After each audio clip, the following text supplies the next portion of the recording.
Slow news day today, so I'm going to be talking about something that I don't think anyone else is talking about, which is a funny article that I found in Japan in a certain store. If you want to buy Pokemon trading cards, they're going to ask you for ID, but not for the reasons you think. It's actually in reverse. They're going to check to see if you're young enough to be able to buy them. If you're past a certain age, they will not sell you those cards. I see it in a lot of American movies, South Park as well, where the kids are asking a homeless person to buy liquor for them, or they're asking a homeless person to buy the movie tickets to see something offensive.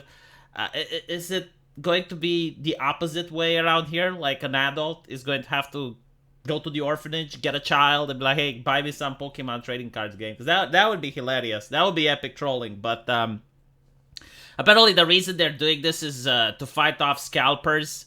I want to say scalpers do nothing wrong.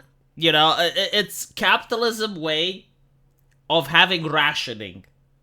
Why does scalping happen? It's because there is a high demand but not enough supply.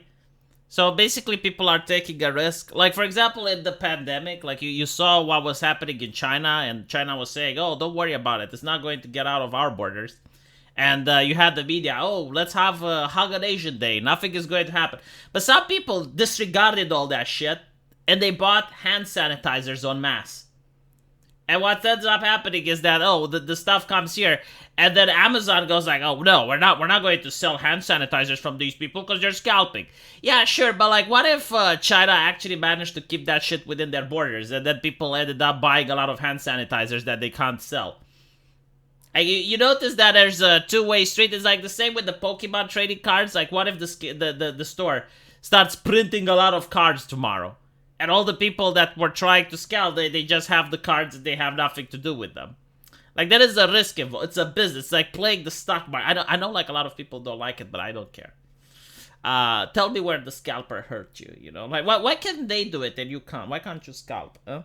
But anyway, right, so, the store is fighting against capitalism, and it's saying that half of the trading cards are reserved for children who actually enjoy the hobby. Naruhodo.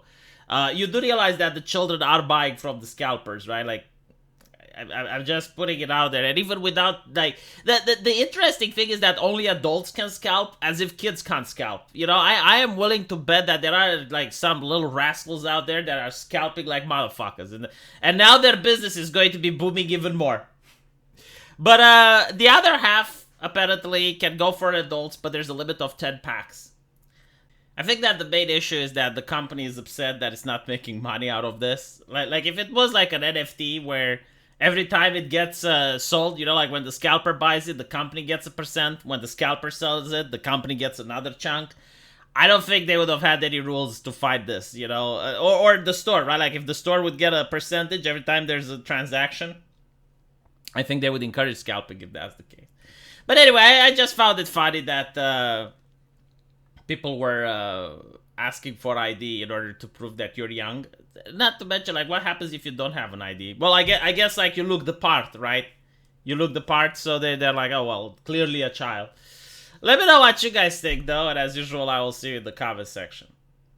Take care.